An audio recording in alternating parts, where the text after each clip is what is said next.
Se a vida não fosse nos ensinar a partir das perdas, Jesus não contava a parábola da dracma perdida, da ovelha perdida, do filho que se perdeu.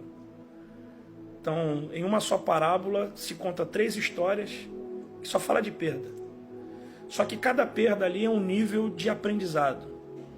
A ovelha se perdeu para a gente valorizar o que se perde, antes que ela se perca.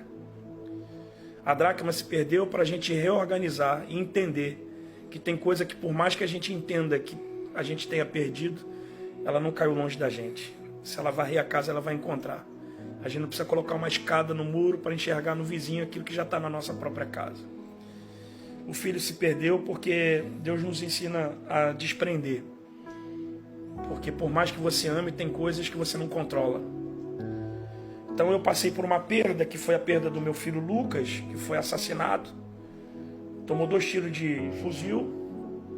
Engraçado que a gente atrai muito aquilo que nós vivemos, né? E o Brasil inteiro eu tenho pessoas que falam comigo depois de um culto dizendo: eu também perdi um Lucas. Agora, ontem, um amigo me chamou para pregar e disse: cara, meu pastor passou a mesma coisa que você. Eu falei: o que houve? Lembra que você pregou aqui a última vez? Lembro. O filho dele de 12 anos estava brincando, colocou a mão num ferro e o ferro estava eletrocutado. Ele morreu, eletrocutado, de 12 anos o garoto. Tá até aqui a foto do garoto. E o pastor está sem chão. O garoto tinha 12 anos. Então você conviver 12, 19, 20, 25 anos com uma pessoa e depois ser mutilado, não é fácil. Tem que ter muita força para perder.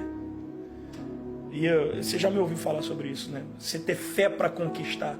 Não é tão interessante que você desenvolver a sua fé para perder e não se perder com aquilo que você perdeu. Abraão foi o pai da fé, não foi porque ele teve um filho, foi porque ele estava disposto a perder o filho. Porque fé para perder nem todo mundo tem, cara.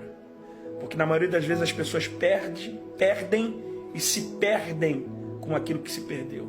E não é um trocadilho, é uma verdade da vida. No meu WhatsApp está escrito que a vida não mima ninguém.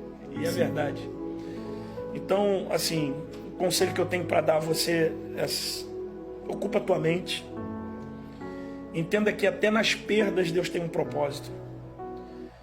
E o propósito não é Deus te fazer sofrer com aquilo que você perdeu.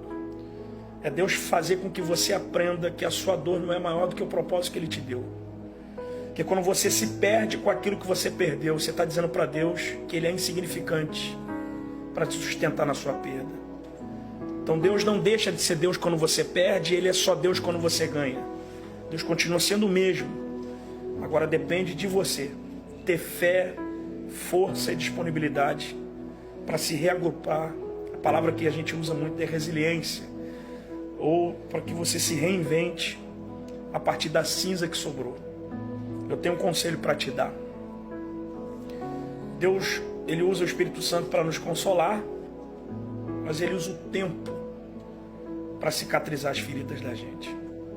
Então tem coisas que, por mais que a gente sinta a dor, Paulo, o tempo ameniza.